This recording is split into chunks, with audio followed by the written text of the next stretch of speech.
ये तो वही गुफा है जिसके बारे में मैंने सुना था। मैं यहीं पर उस साधु से अवश्य मिल पाऊंगा।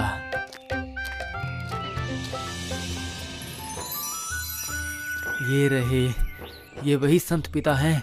वो गहन तपस्या में लीन है फिलहाल तो। मैं हमेशा से ऐसे लोगों का सानिध्य चाहता था मेरी जिंदगी में। मैं यहाँ इंतजार कर लेता हूँ, जब उनकी तपस्या पूरी हो जाएगी तब मैं उनसे प्रार्थना करूँगा। कौन है वहाँ? बाबा मैं मिलन हूँ। कौन मिलन? इस गुफा में किस लिए आए हो बताओ। बाबा मैं नरेंद्रपुर गांव से बहुत उम्मीदें लेकर आपके पास आया हूँ। बाबा कृपया मुझे निराश ना करें। अरे उठो, मुझे तो कुछ भी समझ में नहीं आ रहा है। थोड़ा खुलकर बताओगे मुझे? बाबा मैं आपका शिष्य बनना चाहता हूँ। बहुत उम्मीदें लेकर बहुत खोज करने के बाद मैं यहाँ आपके पास आया हूँ। मुझे किसी शिष्य की आवश्यकता नहीं है। जाओ यहाँ से, चले जाओ। ऐसा मत कीजिए बाबा।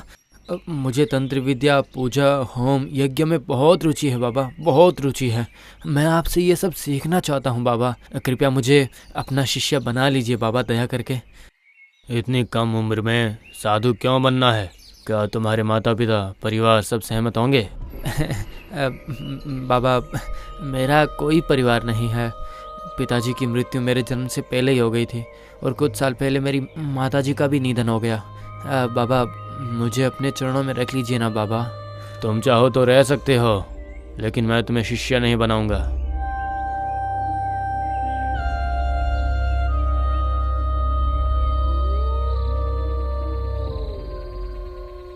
चलो अब एक मशाल जला दो। साधु बाबा की बात सुनने के बाद मिलन को उम्मीद की किरण दिखाई दी। मिलन तुरंत साधु बाबा की सेवा में लग जाता है। अगली सुबह साधु बाबा के पूजा के लिए फूल इकट्ठा करने से लेकर उनके नहाने के लिए पानी की व्यवस्था करने तक सब ध्यान रखता है। केवल साधु बाबा के यज्ञ या पूजा के दौरान ही मिलन दूर चला जाता था। धीरे धीरे वो साधु बाबा का चहेता बन गया। उस दिन मौनी अमावस्या थी। मिलन यज्ञ की सारी व्यवस्था करने के बाद जाने के लिए जैसे ही खड़ा हुआ तब साधु बाबा ने कहा, क्या हुआ? यज्ञ का आयोजन करके क्यों जा रहे हो? यज्ञ के समय उपस्थित नहीं रहोगे क्या? लेकिन बाबा तंत्र विद्या यज्ञ के दौरान किसी को भी उपस्थित नहीं रहना चाहिए ना। यदि कोई और उपस्थित हो तो हानि है, लेकिन अगर मेरा शिष्य उपस्थित हो तो कोई हानि नहीं है, समझे? बाबा आप ये क्या कह रहे हैं? आखिरकार आपने मुझे शिष्य के रूप में स्वीकार कर लिया है ना। तुम्हारी भक्ति, तुम्हारी दृढ़ता, तुम्हारी सेवा देखकर बहुत प्रसन्न हूँ मैं आज के इस विशेष दिन पर तुम्हें दीक्षा मंत्र देना चाहता हूँ। दया बाबा मुझ पर आपकी असीम कृपा होगी। देखो मैंने तुम्हारे अंदर एक ईमानदार और निपुण तांत्रिक के लक्षण देखे हैं। मैं चाहता हूँ कि तुम सच्चे तांत्रिक बनो और लोगों का कल्याण करो बेटा। मैं आपको वचन देता हूँ बाबा, मैं आपके ज्ञान का कभी दुरुपयोग नहीं करूँगा बाबा, कभी नहीं। ठीक है, आज मौनी अमावस्या है। तंत्र विद्या की दीक्षा के लिए आज का दिन बहुत ही शुभ है। तुम रात को स्नान करके शमशान के दक्षिण में आ जाना। मैं तुम्हारा वहाँ इंतजार करूँगा। हाँ, लेकिन देरी मत कर देना, ठीक है?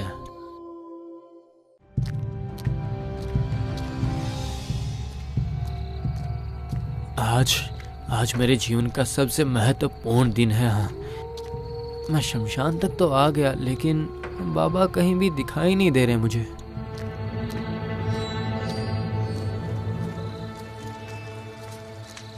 बाबा ये आपके बैठने की जगह ऐसी क्यों है? क्या ये एक विशेष प्रकार की बैठने की व्यवस्था है? सचमुच तुम्हारे पास आंखें हैं। तुम्हें अपना शिष्य चुनकर मैंने कोई गलती नहीं की है।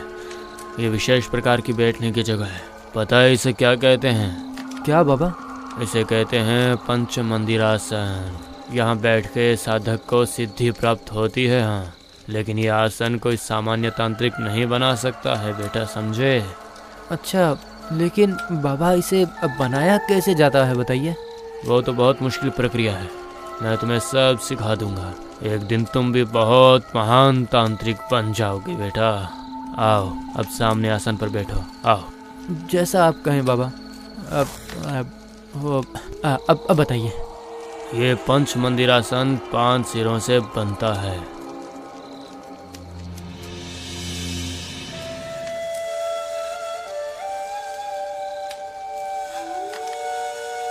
इस प्रकार मिलन की तंत्र विद्या की पहली शुरुआत हुई।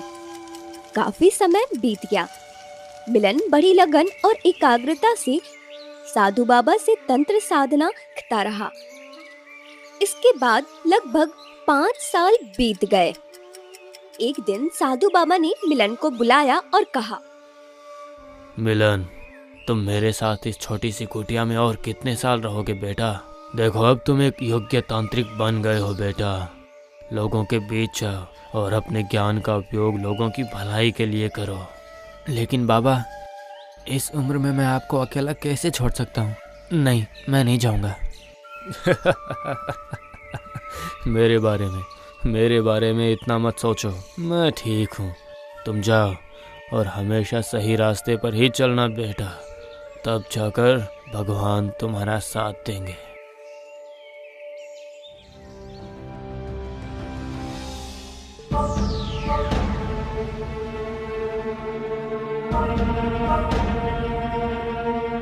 बाबा कृपया कीजिए, बाबा कृपया कीजिए। हमारा जीवन आपके हाथों में है बाबा, आपके हाथों में। क्या हुआ तुम दोनों को? इतने उतावले होकर इस निर्जन स्थान पर आने की क्या जरूरत पड़ी? प्रणाम लीजिए बाबा।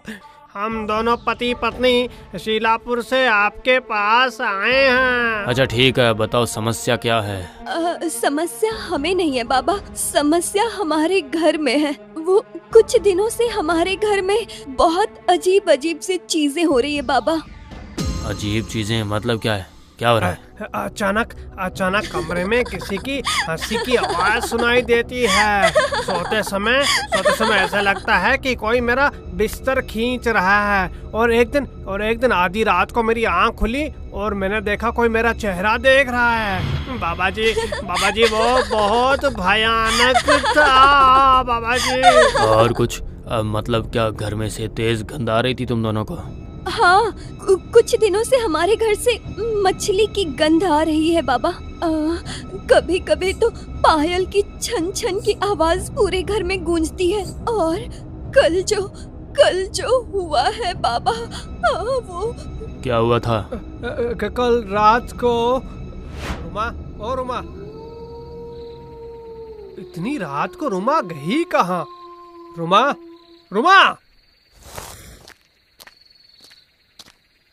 से सर्वनाश हो गया। रुमा ये क्या है? पूरे घर में कोई भी नहीं है। इतनी रात को वो कहाँ गई होगी? रुमा,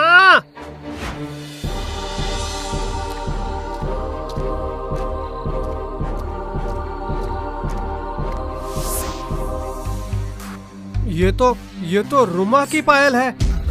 ऐसा लग रहा है कि कोई आवाज सुनाई दे रही है।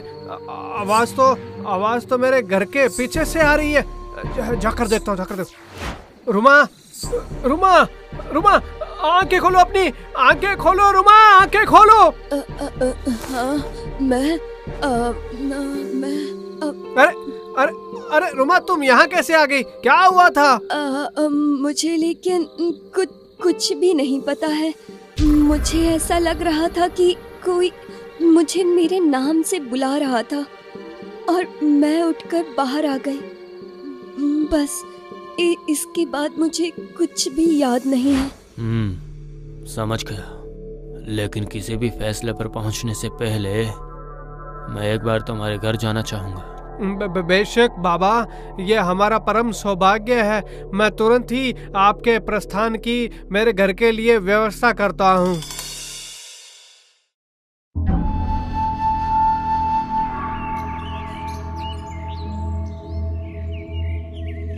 इस घर की हवा में कुछ तो है। मैं अभी पूरे घर का निरीक्षण करना चाहता हूँ। रुमा के साथ पूरे घर का चक्कर लगाने के बाद साधु बाबा के चेहरे पर चिंता के भाव उभर आए थे। बाबा, आपने क्या देखा? बताइए ना बाबा, क्या हुआ है हमारे घर में? देखो, अब मैं तुम्हें क्या बताऊं कि मैंने जो तुम्हारे घर में देखा है वो बिल्कुल भी अच्छा नहीं है। क्यों? देखो, तुम्हारे घर को किसी ने घरबंदी विद्या से बांध दिया है। हाँ?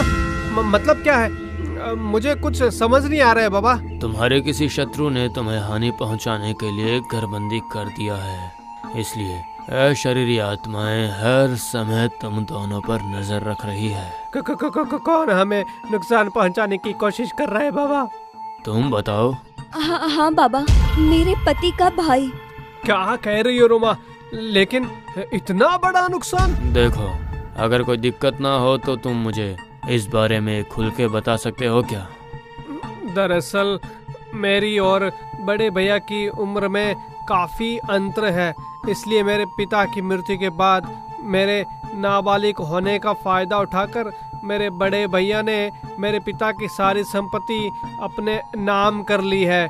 लेकिन माताजी ये बात कभी भी नहीं मान पाई है।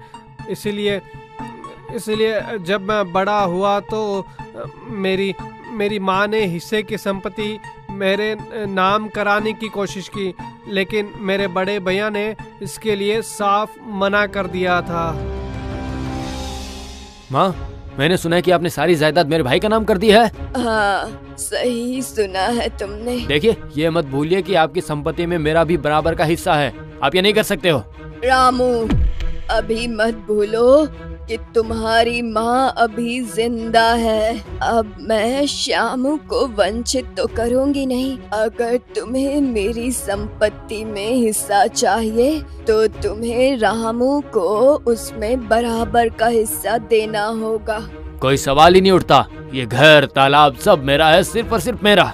मैं ये सब बराबर तो दूर, शाम को थोड़ा भी नहीं दूंगा। ठीक है, मैं अपने हिस्से की जमीन श्यामू को दे दूंगी। नहीं, ये आप मेरे साथ अन्याय कर रही है माँ।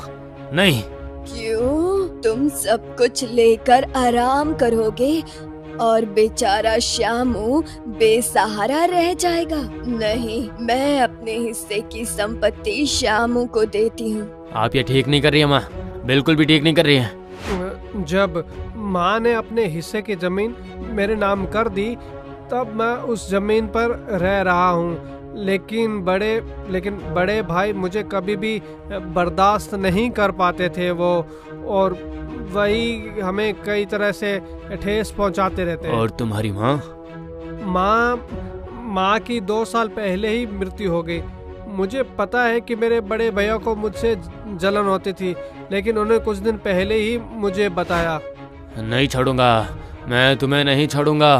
तुम्हें लगता है कि तुम इस घर में बहुत खुश रहोगे, यही है ना? मैं भी देखता हूँ कि तुम इस घर में कैसे रहते हो। उस दिन तो मुझे समझ नहीं आया, लेकिन आज मुझे लगता है कि बाबा आप इस खतरे से हमें बचाएं। ठीक है, देखो, जब मैं यहाँ आ गया हूँ तो तुम्हें खतरे से मुक्त करके ही वापस लौटूंगा। शाम, तुम कल से पहले कुछ सामान लेकर आ जाना।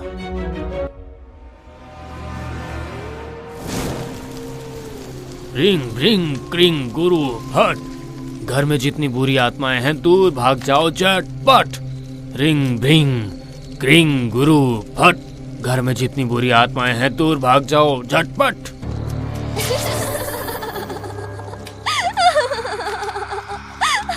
श्याम, आओ आओ कहती हूँ मैं।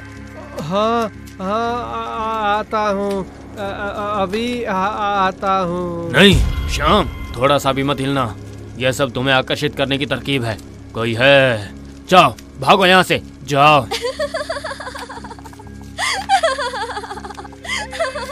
रिंग ब्रिंग रिंग गुरु फट, घर में जितनी बुरी आत्माएं हैं दूर भाग जाओ झटपट। चले जाओ, चले जाओ, दूर भाग जाओ यहाँ से, भाग जाओ, जाओ। बाबा, अब हम क्या करें? मेरा यज्ञ पूरा हो गया है श्याम। ये लो सुरक्षा धागा, इसे लेके पूरे घर में बांध दो, फिर घर जाओ, आराम करो, कोई डरने की बात नहीं है श्याम।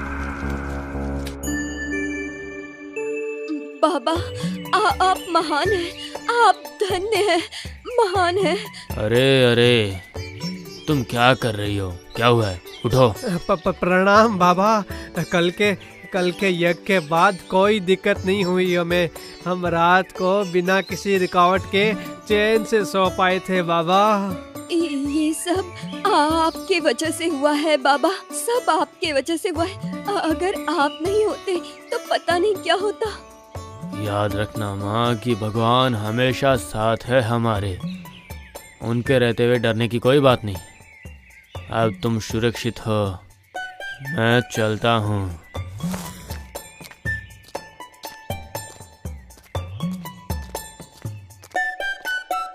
इसके बाद कई दिन बिना किसी घटना के बीत गए। उस दिन अंधेरी अमावस्या की रात थी।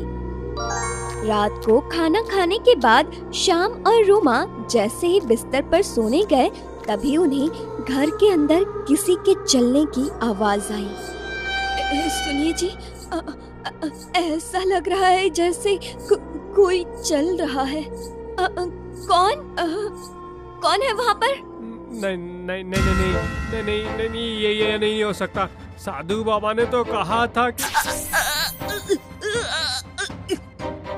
बचाओ। रूमा, छोड़ दो उसे। मैं बोल रहा हूँ, छोड़ दो उसे। क्या सोचा था मुझसे तुम्हें मुक्ति मिल जाएगी? कभी भी नहीं, कभी भी नहीं। तुम्हें मारकर मैं आराम से खून पीऊंगी। रूमा!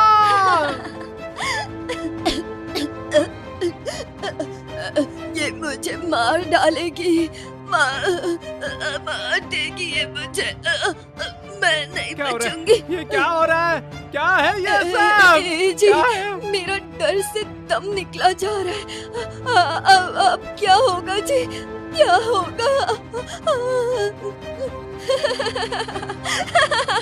तुम्हें मारकर मैं खून पीऊंगी।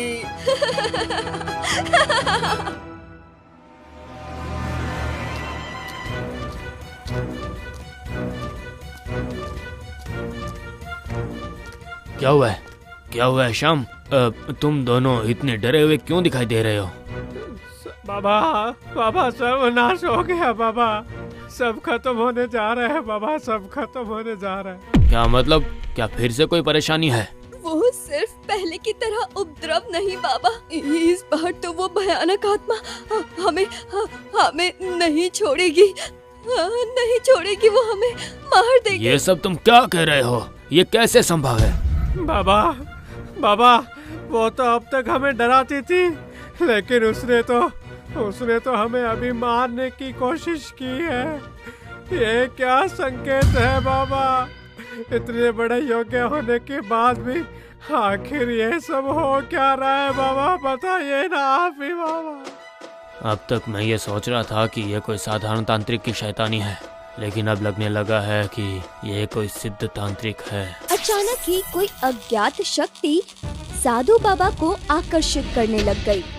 शक्ति साधु बाबा के बाल खींचकर उन्हें वहाँ से उठाकर अपने साथ एक अज्ञात स्थान पर ले गई। ये क्या हो रहा है? मैं खुद को रोक क्यों नहीं पा रहा हूँ? ये क्या हो रहा है? बाबा ये क्या हो रहा है बाबा?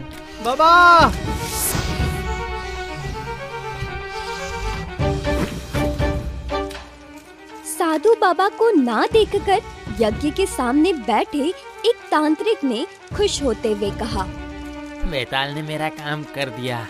वाह वाह बेताल वाह। बाबा आप यहाँ, ये सब क्या है? मतलब बेताल ने आपको? नहीं ये नहीं हो सकता। मिलन तुम? मतलब तुम ही वो तांत्रिक हो जिसने शाम का घर बंदी किया था, लेकिन बेताल चलाने की विद्या तो मैंने तुम्हें सिखाई नहीं। तो फिर? भैया आप यहाँ? बाबा मैं आपको कुछ भी नहीं होने दूंगा। बाबा आंखें खोलिए। ये भगवान, ये मैंने क्या कर दिया? बाबा भैया ये आपने क्या कर दिया भैया? अपने लालच के लिए एक साधु की हत्या कर दी आपने। हे भगवान, ये मैंने क्या कर दिया? बाबा, ये सब क्या हो गया बाबा? शैतान, अरे भी तूने झूठ बोलकर इतना बड़ा पाप करवाया। तुम्हारे लिए मैंने अपने खुद के गुरु को अपने हाथों से मार डाला। बताओ तुमने ये झूठ क्यों बोला? अब मुझे मेरी संपत्ति मिल जाएगी ना? बाबा अब तो कोई विघ्न नहीं डाल पाएंगे, है ना? सही कहा ना? पापी, तुझ पर धिक्कार है। इतना लालच, इतने लालची हो तुम। तुम्हें इतनी संपत्ति का लालच है ना? मैं तुम्हें श्राप देता हूँ। तुम अपने सारे शरीर में कोढ़ से मर जाओगे। तुम्हें कभी शांति नहीं मिलेगी, देख लेना। तुम अपने ही भाई को मारने की साजिश रच रहे थे ना, है ना? छी, आज तुम्हारे पाप का घड़ा पूर्ण हो गया है। एक साधु तुम्हारे कारण आज इस दुनिया से चले गए। इसके बाद मिलन ने श्याम के घर को घरबंदी से मुक्त करके अपना प्रायश्चित शुरू कर दिया। धीरे धीरे श्याम और रूमा का जीवन स्वाभाविक हो गया, लेकिन राम की सजा अभी तो बाकी थी। उसके पूरे शरीर पर फोड़े निकल आए थे। वो फोड़ा धीरे धीरे कुष्ठ रोग का रूप ले लेता है। वो दर्द से छटपटा रहा था और मौत की भीख मांग रहा था, लेकिन उसे मौत नहीं आई। मिलन ने खुद को पूरी तरह से मानव कल्याण के लिए समर्पित कर दिया था।